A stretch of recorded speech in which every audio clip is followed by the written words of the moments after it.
छात्रों पर AK-47, दिल्ली में पैलेट गन और फास्टैग कोर्ट का कड़वा सच। Welcome to nation info hub. आप देख रहे हैं एडवोकेट इकरामुल हक के साथ एडवोकेट्स एनालिसिस। क्या आपने भविष्य के लिए आवाज उठाने वाले देश के होनहार छात्रों पर AK-47 से गोलियां चलाना और फिर उन्हें अपराधी घोषित कर अखबारों में फोटो छापना लोकतंत्र की हत्या नहीं है? हेलो दोस्तों, मैं हूं एडवोकेट इकरामुल हक। दिल्ली के जंतर मंतर पर पैलेट गन के इस्तेमाल के बाद अब बिहार के सिवान से एक ऐसी खौफनाक खबर आई है जिसने पूरे देश के होश उड़ा दिए हैं। सिवान में छात्र आंदोलन के दौरान एक सिपाही ने AK-47, AK-47 से सीधे 4 राउंड गोलियां चला दी, जिसमें मोहम्मद आरिफ, आकाश और बुलेट कुमार गंभीर रूप से घायल हो गए।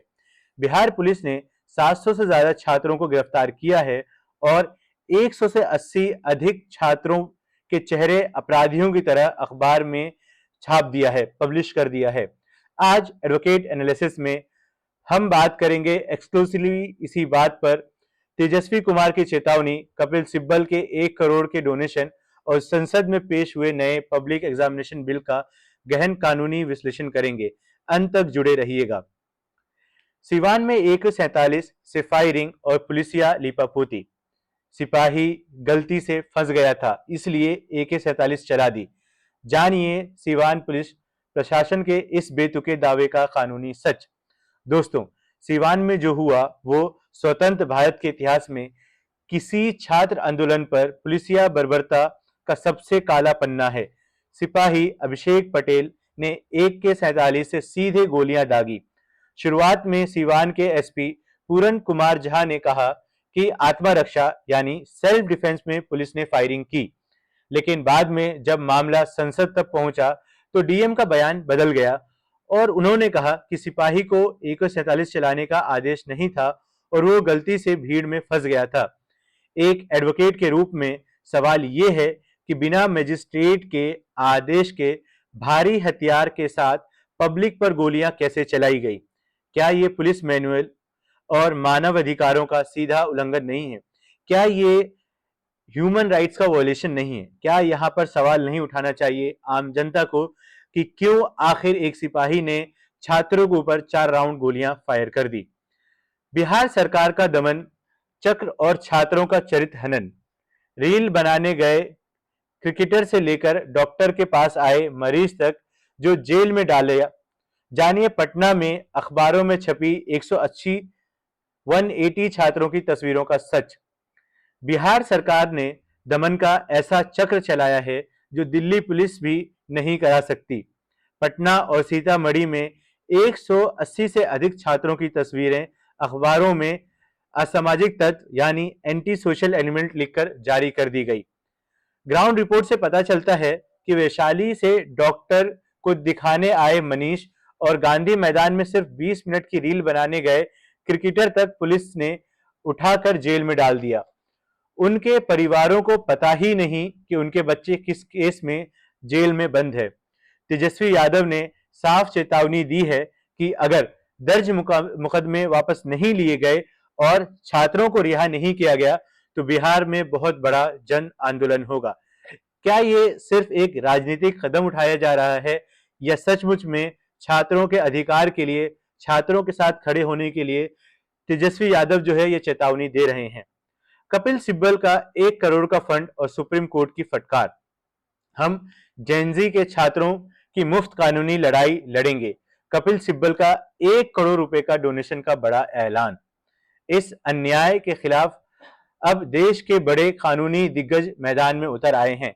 सुप्रीम कोर्ट के वरिष्ठ वकील कपिल सिब्बल ने CJP के नेताओं के साथ प्रेस कॉन्फ्रेंस कर ऐलान किया कि वे जेनजी छात्रों की मुफ्त कानूनी लड़ाई लड़ेंगे और वकीलों की फीस के लिए अपनी तरफ से 1 करोड़ रुपए की राशि डोनेट कर रहे हैं।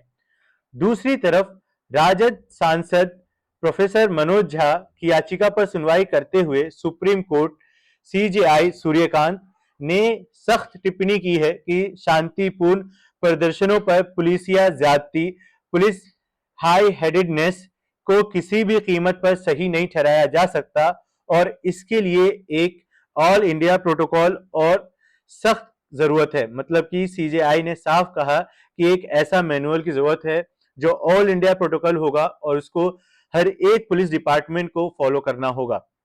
अब आगे बात समझते हैं। फास्ट ट्रैक कोर्ट की हकीकत बनाम सीबीआई की ढील।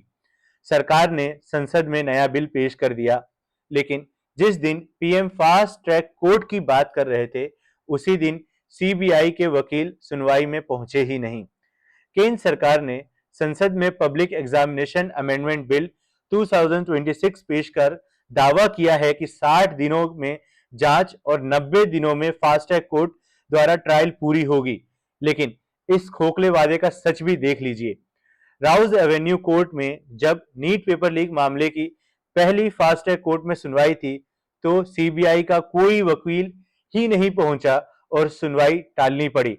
खुद लोकसभा में दिए गए सरकारी आंकड़ों के मुताबिक देश के 775 फास्ट ट्रैक कोर्ट्स में पहले से ही 2,45,000 से ज्यादा मामले पेंडिंग है। यानी कि देख लीजिए, जिसका नाम आपने फास्ट ट्रैक कोर्ट दिया है, वहां पर भी लगभग 2.5 लाख मामले अभी भी पेंडिंग है। ऐसे में नया कानून केवल जनता को गुस्से को शांत करने के लिए एक राजनीतिक दिखावा साबित हो रहा है। अब समझने वाली बात यह भी है कि कैसे सरकार जो है वो आम लोगों के साथ खेल रही है, उनके भावनाओं के साथ खेल रही है। यहां तक कि जेनजीज ने जो इतना बड़ा मुहिम चलाया, जो इतना बड़ा प्रोटेस्ट किया, जिसकी वजह से हमारे शिक्षा मंत्री को इस्तीफा देना पड़ा, जो कि काफी लंबे टाइम तक अपने पद पर रहे, और इतनी सारी गड़बड़ियां होने के बाद भी, इतने सारे पेपर लीक, एग्जाम कैंसिलेशन होने के बाद भी उन्होंने अपना रेजिग्नेशन नहीं दिया। और जब रेजिग्नेशन दिया और सेंट्रल गवर्नमेंट ने, सरकार ने साफ साफ बोला कि हम एक फास्ट ट्रैक कोर्ट लाएंगे जहां पर 60 दिन के अंदर मामले की जांच और 90 दिन में फास्ट ट्रैक कोर्ट द्वारा ट्रायल पूरी होगी। वहीं पे सबसे पहली ट्रायल जो होनी थी नीट पेपर एग्जाम के लिए, उसमें सीबीआई के वकील आए ही नहीं। तो क्या ये सिर्फ और सिर्फ एक ऐसा लड्डू दिया गया है, एक ऐसा जुमला दिया गया है जिससे लोगों का मन बहलाया जा सके? जब लोकतंत्र में हक मांगने वाले छात्रों पर AK-47 की गोलियां और पैलेट गन चलाई जाएंगी, तो क्या हम खुद को दुनिया का सबसे बड़ा लोकतंत्र कह सकते हैं? अब आप सभी के लिए कुछ जरूरी सवालात, मैं उम्मीद करता हूं कि आप इसके जवाब नीचे कमेंट सेक्शन में लिखकर जरूर बताएंगे।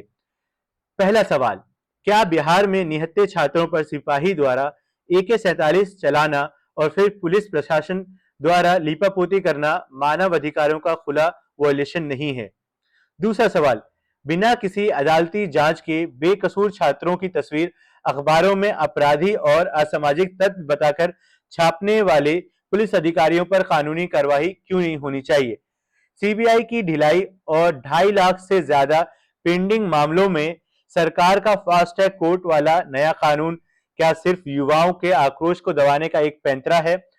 अपनी राय बेबाकी से नीचे कमेंट बॉक्स में जरूर लिखें। साथ ही साथ आप इस वीडियो को ज्यादा शेयर करें, लाइक करें और हमारे चैनल को फॉलो करना ना भूलें। आप जितना ज्यादा शेयर करेंगे, लाइक करेंगे, उतने ज्यादा लोगों को पता चलेगा कि कैसे हम अपने देश की जरूरी मुद्दों पर बात करते हैं। आपका इस वीडियो में आखिर तक जुड़े रहने के लिए बहुत